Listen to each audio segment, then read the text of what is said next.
Okay, record started. Good morning, everybody. Fergus Dolan here from NALA. You're very welcome to our webinar this morning. We're delighted to have Dipankar Biswas from Limerick and Clare ETB based in Ennis. And Dipankar will be talking to you about using creative approaches to engage and hold on to your ESOL learners.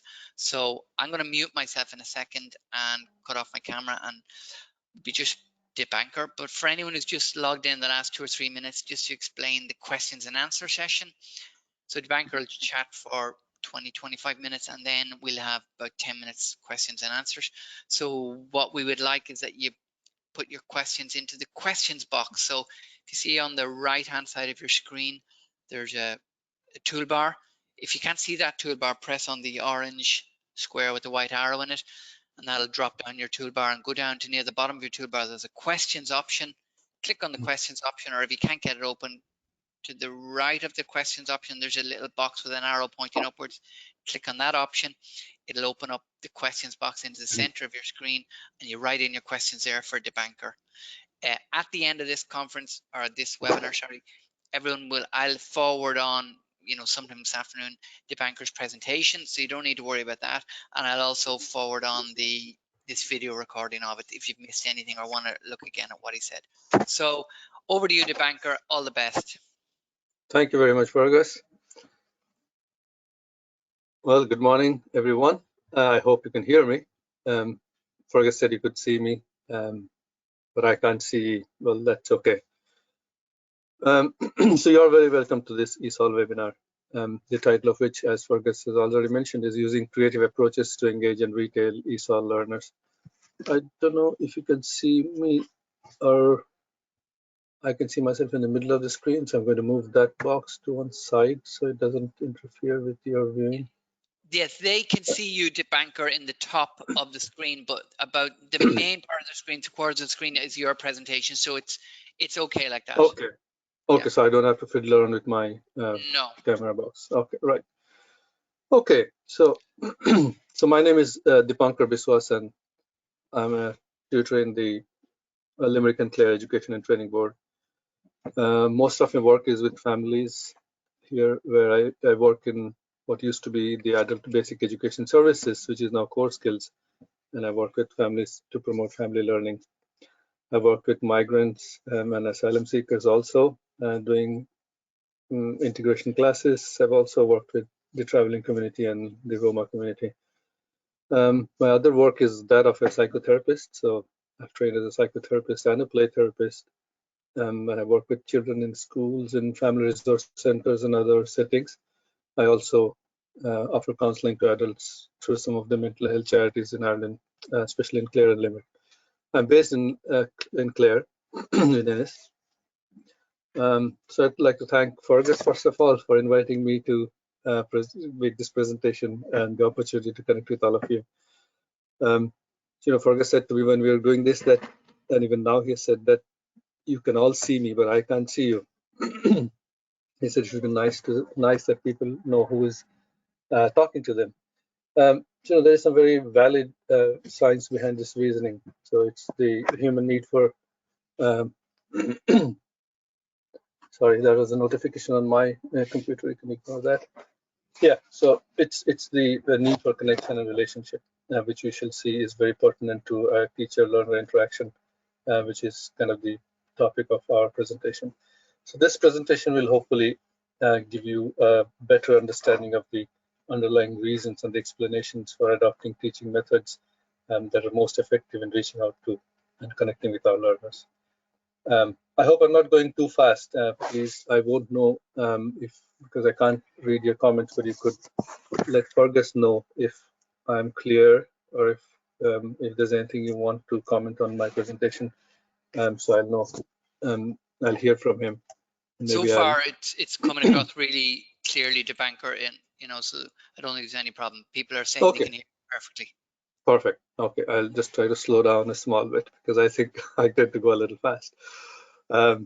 Okay, so in this presentation, I shall attempt to present two things. One is the relationship between our capacity to learn and how that is affected by our state of mind.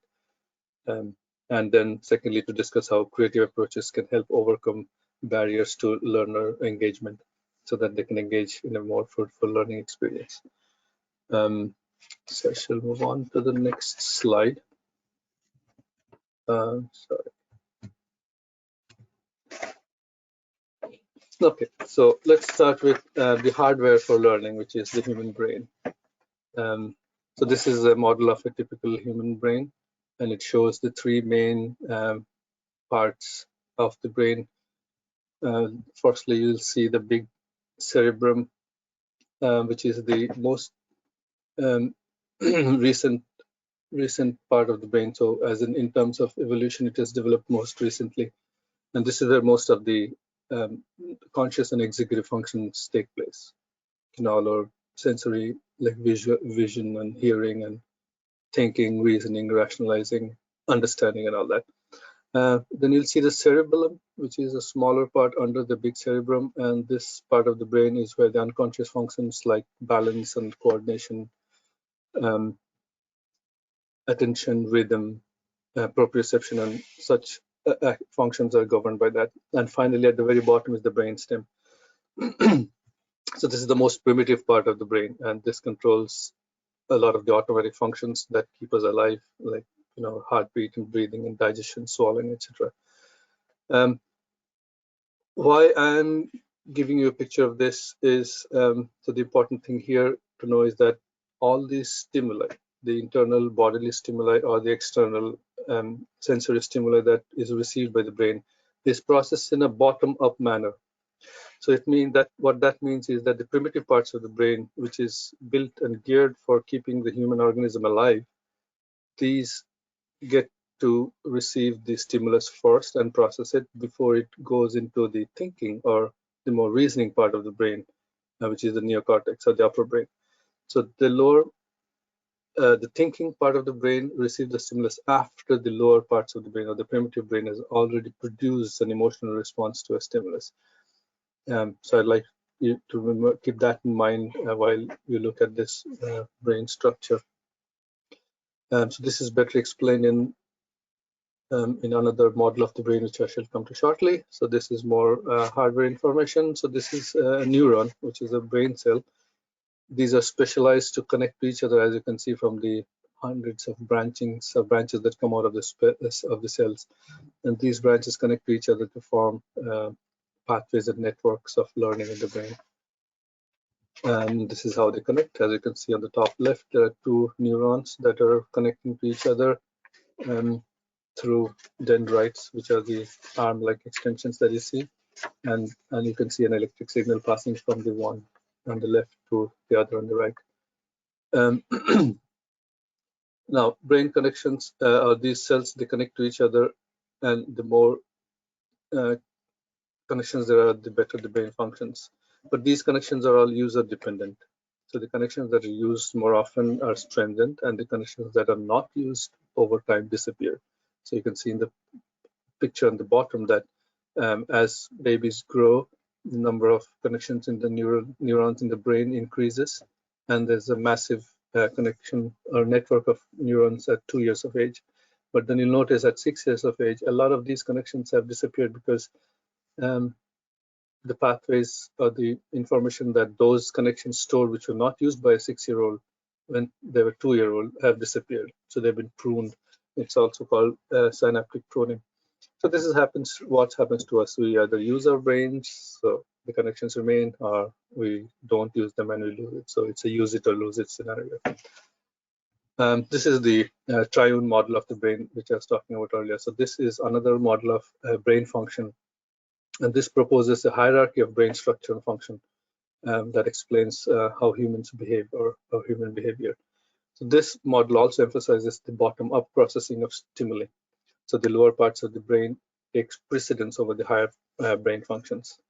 So what that essentially means, for example, is your brain will not be able to perform, complex mathematical calculations, which is a higher brain function, when your head is held underwater, because then your primary thought would be to breathe, which is the lower brain function. So the emotional brain processes information first before it goes on to the thinking brain.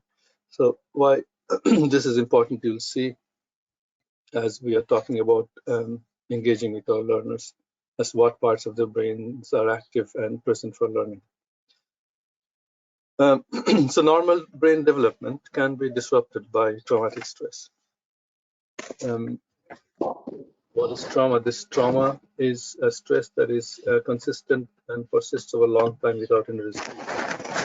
That this traumatic stress, they can change both the structure of the brain, which therefore affects the function of the brain. So here's an example of trauma on the brain. So there's a electroencephalograph of the brain on the top picture, which shows two scans of two brains. So the parts of the brain that are lit up with red are the active parts of the brain. So on the left is a healthy brain, which shows a lot of activity. And you'll see on the right is a brain exposed to toxic stress, where there are lots of dark patches. This is where there are no brain activities.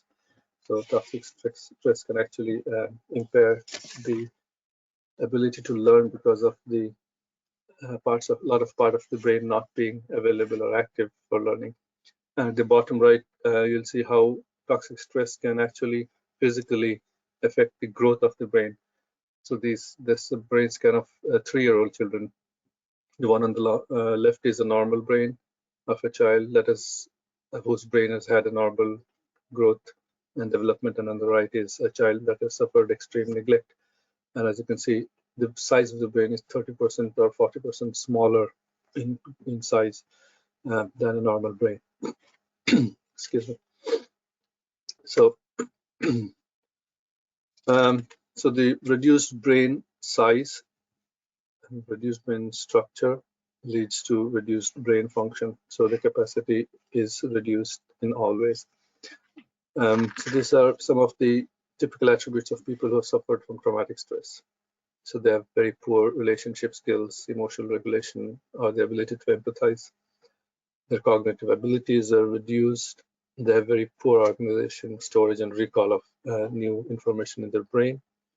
Their executive functions are reduced. So things like goal setting and execution, making choices, articulating preferences, all these capacities are reduced. And they adapt unhealthy behavior like aggression, defiance, it can be withdrawal, perfectionism, hyperactivity, impulsiveness, etc. So these are, excuse me, some of the attributes of traumatized individuals. I'll try as I speak, go through the slides for you to relate these to your learners and see if you can begin to understand them, and their learning abilities a little better. So how do we adapt our teaching methodologies to suit learners who might have been, victims of trauma or who may have been traumatized? So I've proposed a few approaches to create a trauma-sensitive and inclusive classroom. So there are about 8 points, or 7, sorry. I will try and expand on each of these points and see create a better understanding of our learners. Okay, so trauma can occur at any stage of our lives, but those occurring in early childhood are the most significant, and they can have long-lasting repercussions right through our lives. Here in this slide, I'll give you a brief introduction to a research study that was carried out in the 90s in the United States, which demonstrates an association of childhood adversities with health and social problems across the lifespan of an individual. This was called the ASA study, or the Adverse Childhood Experiences Study, in which 10 types of childhood trauma were used as a measure to produce an ACE score between 1 and 10. So these are, you can see on the left is abuse, which can be physical, emotional, or sexual. There can be neglect, which is physical or emotional, and household dysfunctions like mental illness of a family member, an incarcerated parent or relative. Could be violence against the mother. It could be substance or drug abuse amongst the parents or member of the family. And it could be separation by divorce or death in the family. So these were the 10 criteria or measures that were used to find out if people have suffered any of these in their childhood, and then that would be totaled up as a score from 1 to 10, and this would be used then to or was used then to figure out how the ACE score affected the person's development and growth. So it was found that the ACEs or adverse childhood experiences existed across all economic and social stratas of society, and it was a surprisingly common occurrence, affecting nearly 2/3 of the population. So this table is a snapshot of the effects of adverse childhood experiences scores on a percentage of the population. As you can see from here, they took a sample of 100 people, and of this, a third of them reported no ACEs.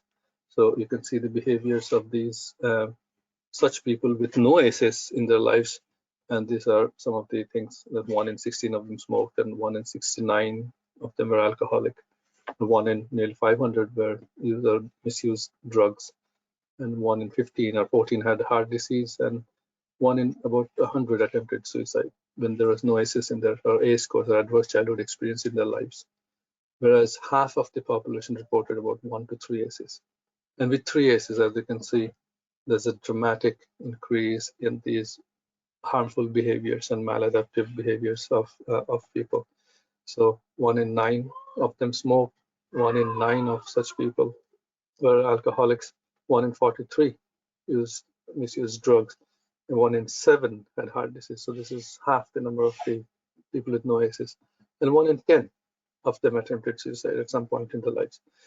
And as the ACE score increases, the percentage of the population, of course, suffering from such high scores are lesser, but then also their behaviors, which led to poor lifestyles and poor health, also increased.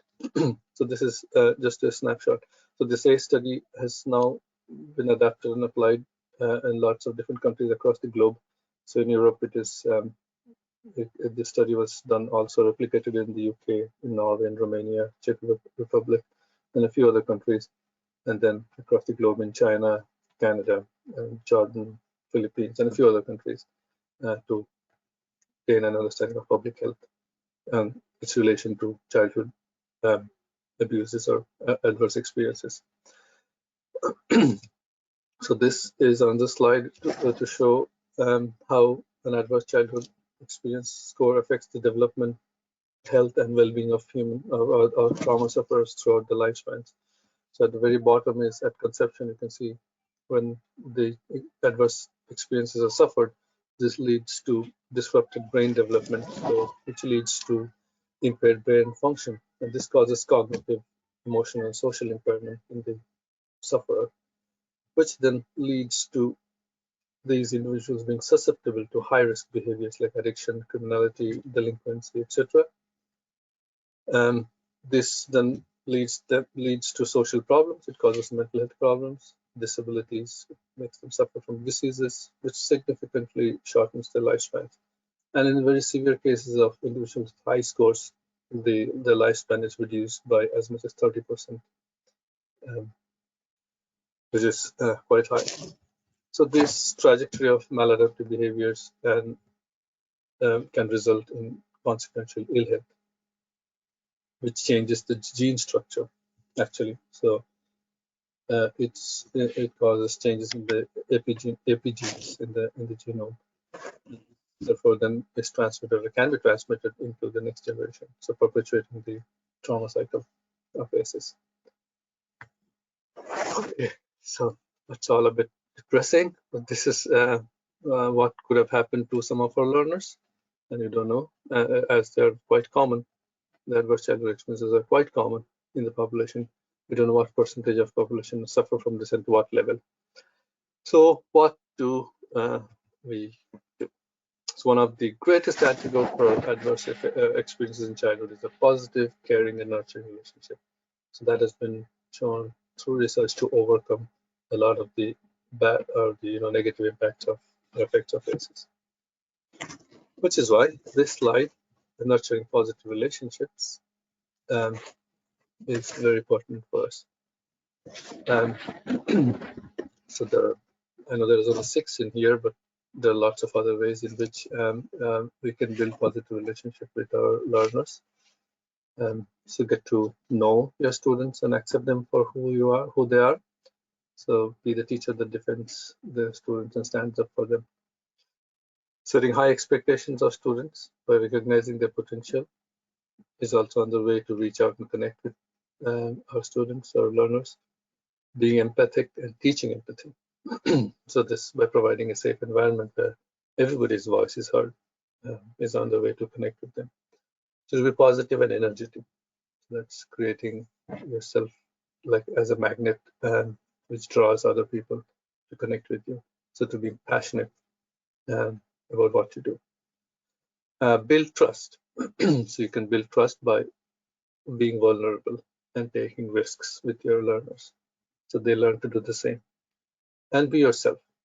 So you are the most important piece of equipment in the learning process. So if you show who you are that and act as a model to your learners, that helps in them being able to form connections with you. Okay. The next approach that I'll talk about is using a whole brain approach. Now, you might have heard of this before about the left brain and the right brain and how they both work differently.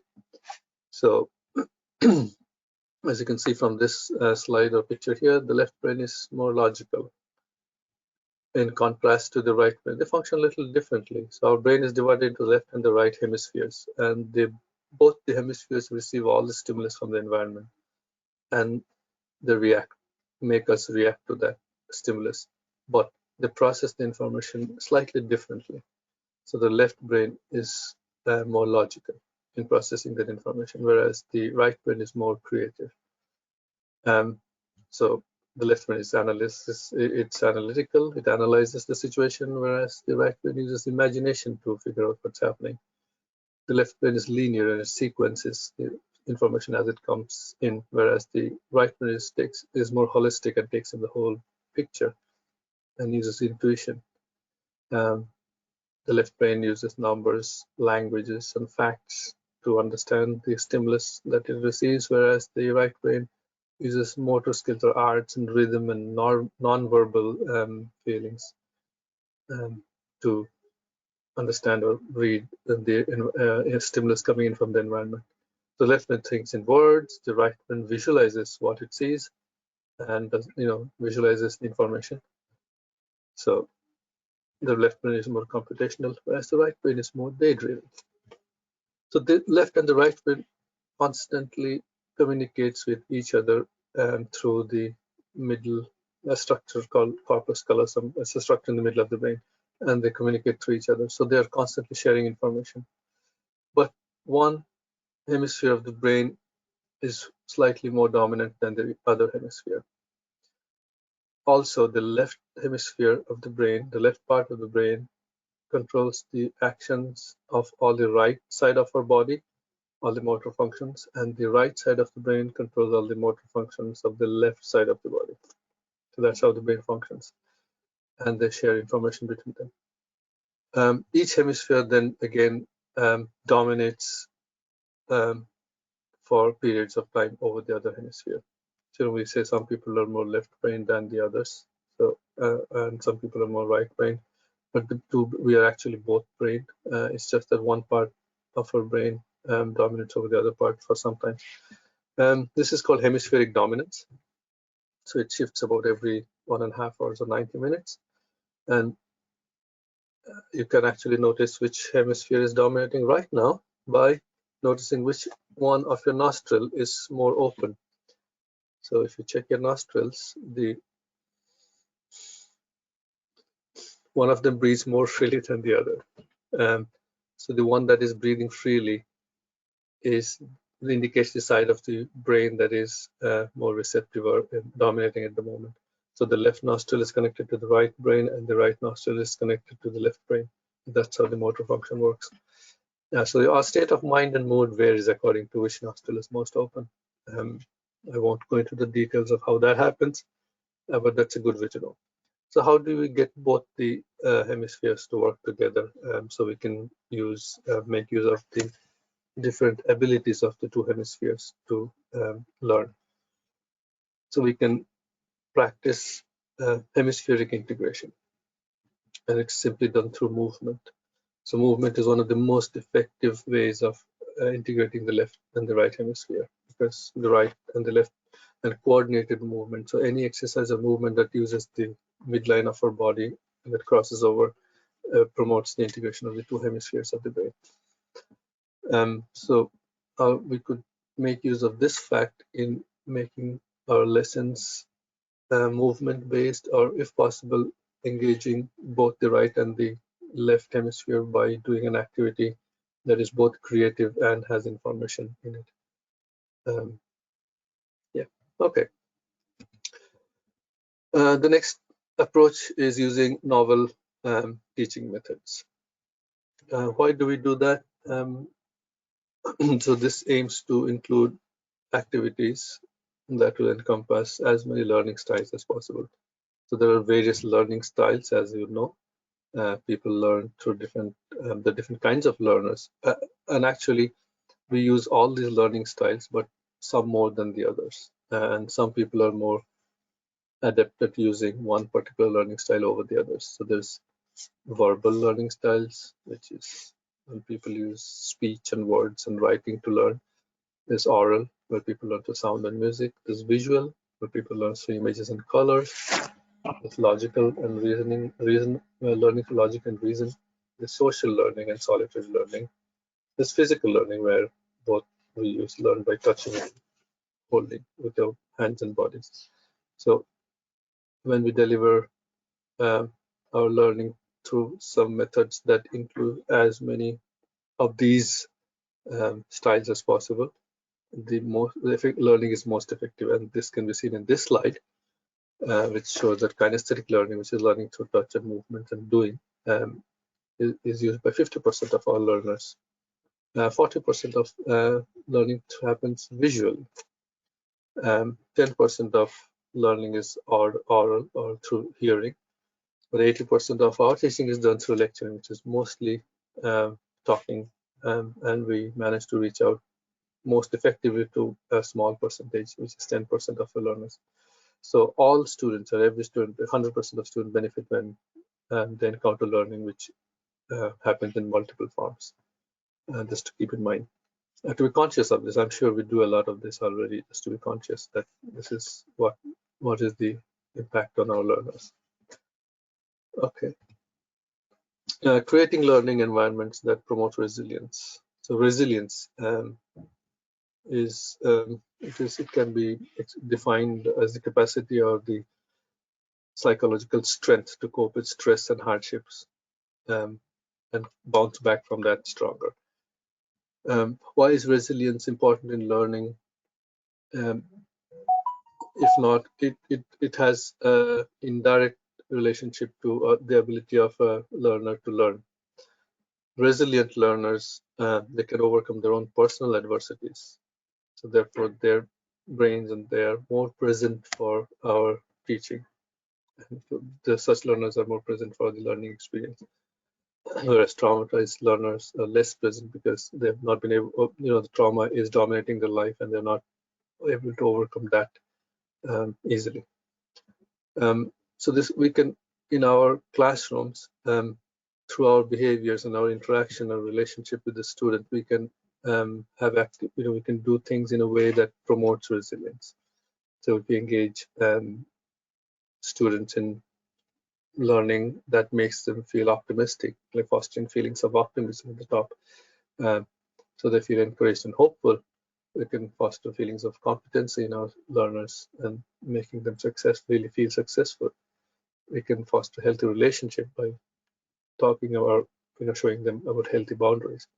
We can foster feelings of usefulness in them where they feel they're needed, fostering feelings of belonging where they feel that they are valued as people, as learners, and fostering feelings of potency where they feel empowered to do things by themselves. So these are indirect ways in which we relate to our learners so that they feel they experience resilience building activities. And resilience is something that can be learned. So it's only learning through experience. Okay, and the next slide is learning through play.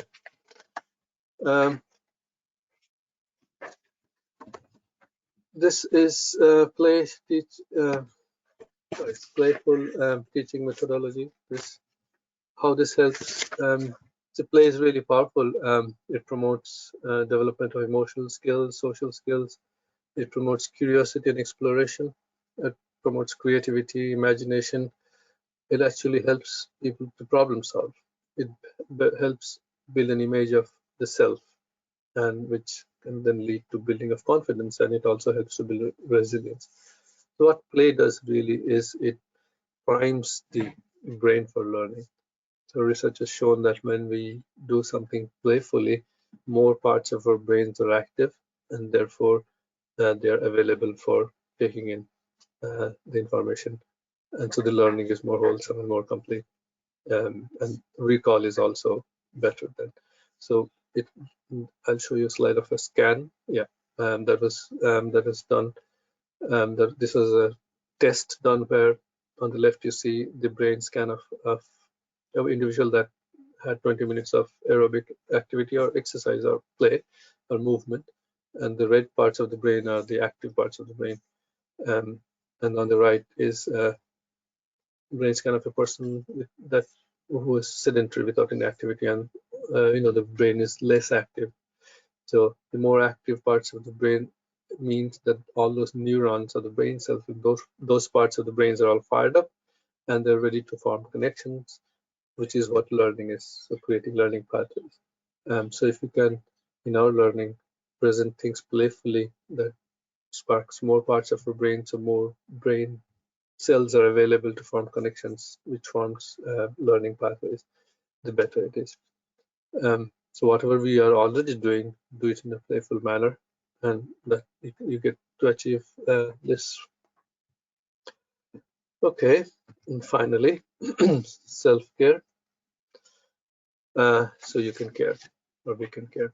So self-care is, we forget this and often neglect this aspect of learning, or the teacher and learner interaction or relationship. In our learning or teaching classrooms, we often encounter learners that have suffered some sort of trauma, and what could happen unwittingly or unknown to us is we get involved in their traumas. So that causes secondary trauma in us, which is also called as vicarious trauma. So when we interact with learners or people who have suffered trauma, we usually feel traumatized, and that's because of the way our brain is built for relationship. It connects with the person, and it picks up on the other's feelings, and vice versa. So when we have interaction with people who are traumatized, our brain picks up on their trauma, and we kind of share their feeling and we even feel their feelings.